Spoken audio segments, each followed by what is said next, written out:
Okay, so we need to talk about some new reveals for Spider-Man 4 with Tom Holland. This scoop is actually from several days ago. It talks about new characters that are supposedly in Spider-Man 4, some crazy ones that are returning like Michael Keaton's Vulture. And there's some details in the plot of this report as well. But the main reason that I want to talk about this today has to do with Battleworld, because it really does look like this movie is going to take place in a post-Avengers Doomsday world. And yet the plot is going to see Peter Parker go to college and begin the film living like a normal life. What the hell? This one's actually pretty juicy. I think I know what's going on, so let's get into it. Okay, so here is the actual report from My Time to Shine Hello, and she says, I hear Zendaya will return for Spider-Man 4. She will film from June until August and then move to film Dune 3. The movie will also have a second female lead. It is unclear who she is. They are casting a new group of classmates for Peter and 2 new villains. Also, Michael Keaton is coming back as the Vulture. So let's first break this down at like a surface level, and then let's answer the big question that's probably on all of your minds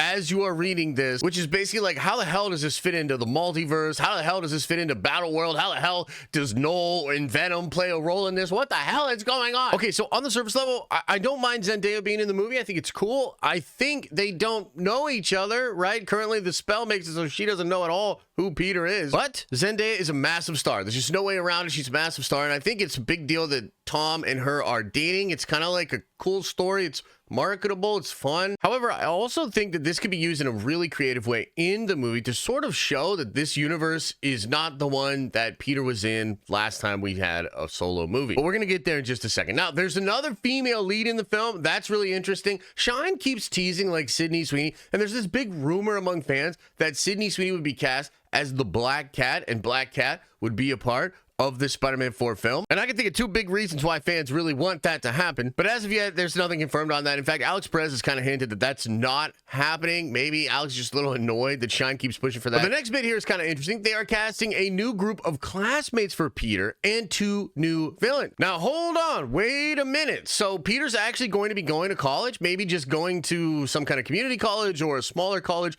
in New York City, because he obviously didn't get into MIT. He's not going to be having like good grades and going to like a really good school. But what is interesting about this is there were long-standing rumors that this new trilogy for Tom Holland Spider-Man would be the college years. We sort of saw his high school years in the first 3 movies, and now we're going to be seeing the college years. So what's really crazy about this is some of the stuff that's established maybe at the beginning of this film with his new fellow classmates and other leads and villains being in New York City. A lot of that stuff might still be there when we roll into Spider-Man 5 and into Spider-Man 6, which, as you've been following with the rumors, is on the table for Tom Holland. He just signed a massive new contract, according to the insiders. He's a massive part of Doomsday. Apparently not that big of a role in Secret Wars for Tom Holland, although I think he might still be important to that plot. But he's going to do a massive role in Doomsday. He's going to be in Secret Wars. He's doing Spider-Man 4, and he signed on for 3 other films. So he's doing Spider-Man 5, Spider-Man 6, and there's one other Sony Marvel movie that Tom Holland is supposed to appear in. And just so you know, technically that's all rumor for now. Nothing's been confirmed officially by Marvel, but these are very reliable insiders. We've been following it for the last couple of weeks. I'm sure you remember. And the last bit of this news has to do with Michael Keaton. Michael Keaton's Vulture is returning in Spider-Man 4, and that's crazy because the last time we saw Michael Keaton, he popped up with Morbius in a Sony movie. But let's just get into the big question. I'm sure you're like, Josh, what does this mean given the context of everything we've been talking about in the last couple of weeks? How do you make sense of this report from Shine? Because we have had reports that the movie's going into a cosmic direction, that the movie is becoming more and more multiversal every day, that Andrew freaking Garfield is supposed to have a big role in Spider-Man 4. Tom Hardy's Venom is very likely in Spider-Man 4, or at least the Venom symbiote, right? That's probably the post-credit scene of Venom: The Last Dance. Tom Hardy pops back into the MCU, and now he's going to be warning the Spider-Man Tom Holland about something. And Alex Perez recently just described Spider-Man 4 as more cosmic than anything. So how do you fit all of that craziness and the possibility of Noel the symbiote god into this new report with multiple villains, a new classmates, we're going to college,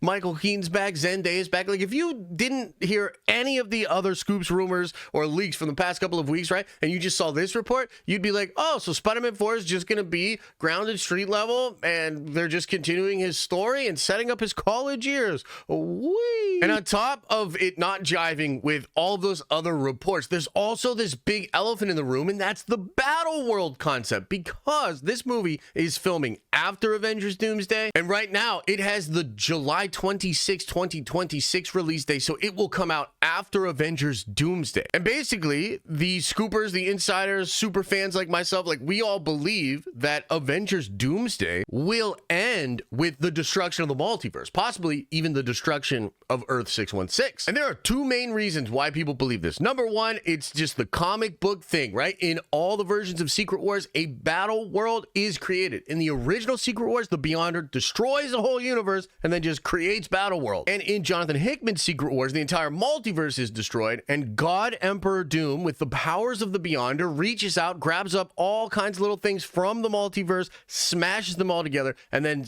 creates Battle World. And there's nothing else out there. It's just Battle World, no other universes, no nothing. So that's one reason why people believe Battle World is going to be a thing. But there's another reason, because there was a massive leak around the time of the release of Ant-Man Quantumania. There was a massive drop of information on the Marvel Studios spoilers subreddit, and within that massive drop of information, it is revealed that there is an idea, or there was an idea back then, to have Battle World movies that would take place in the Battle World universe. And I specifically remember the word, or the term, Battle World Universe. It really stuck out to me when I read that collection of leaks. I was like, wow, they're not referring to Battle World, they're referring to movies all taking place within the Battle World universe. At the end of Doomsday, I believe Robert Downey Jr.'s Doctor Doom will recreate the sacred timeline. He will destroy what was the sacred timeline and destroy all of the universe. Like, for now, the only thing that we have had leaked out from scoopers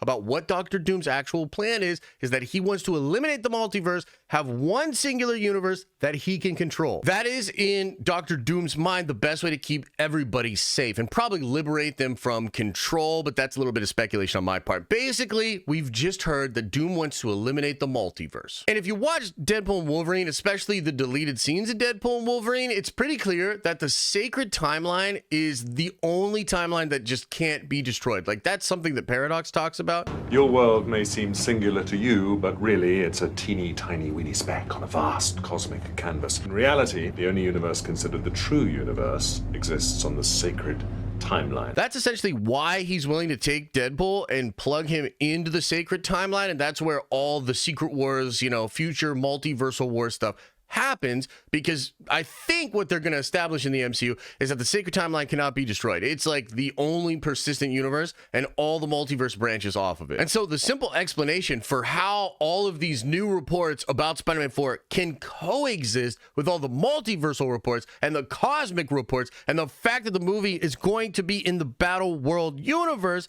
is basically that the Battle World universe is just going to be a regular universe. I've talked about this before in videos and streams, but in Secret Wars, Battle World's way different than what you would expect just looking at the regular Marvel Comics universe. Originally, it's kind of like a wasteland. There's people that live there, but it's dystopian and strange. A lot of 80s sci-fi vibes going in there. And then in 2015, Jonathan Hickman's Secret Wars is like Game of Thrones. It's like every little region has a baron. Everybody worships God Emperor Doom, but it's obviously inspired by Game of Thrones. It's like Marvel Game of Thrones. But I think the universe that will exist as the Battle World universe in a post-Avengers Doomsday MCU will actually be more like the Ultimates universe. I mean, the new comic book Ultimates universe. Okay, we're getting really nerdy. We're getting really sweaty. You might have just like totally lost what the I'm talking about, but let me just try to explain it like this. It's just like a different universe you would find in Multiverse of Madness. Okay, so essentially, I think Peter Parker is going to wake up at the beginning of Spider-Man 4, and his universe will look just like a regular universe. He will just wake up, he'll go to school, he'll see people, he'll know people, things will just be a persistent universe, and maybe he won't even remember what the old universe looks like. Maybe he won't remember the events of Avengers Doomsday. Because there's this other massive rumor out there that I think also makes this make sense. There's a report from My Time to Shine that Marissa Tomei is returning as Aunt May. And so I think Peter might wake up and Aunt May's just alive. And maybe Peter senses that there's something strange about her being alive, but I don't know if he'll fully recognize that she died in his last movie. We, the audience, will know that. We will know instantly that something's wrong with this universe, that this is a false reality. But maybe Peter doesn't. Maybe eventually he will. Maybe people from throughout the multiverse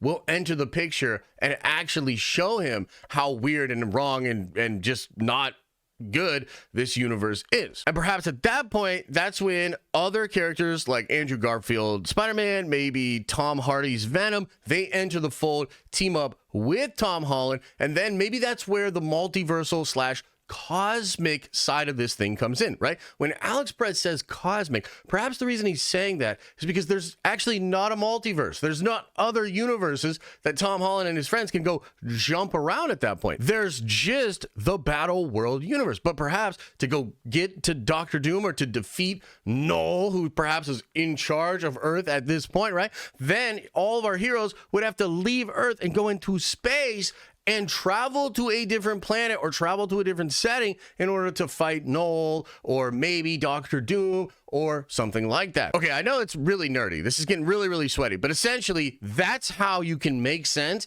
of a lot of the rumors we've been talking about for the past couple of weeks about the multiverse, Venom, Andrew Garfield, Spider-Man, Null, all of that. That's how you fit that into just him going to college, the Vulture's there. Like, this is going to be the new universe. This is a rebooted universe that Doctor Doom created, right? So I think this is a big freaking deal, man. I think this is massive news, and I want to know what you think about it in the comment section below. So let me know. And as I always say, I hope you are having an awesome and a nerdy day, and I'll see you in the next video.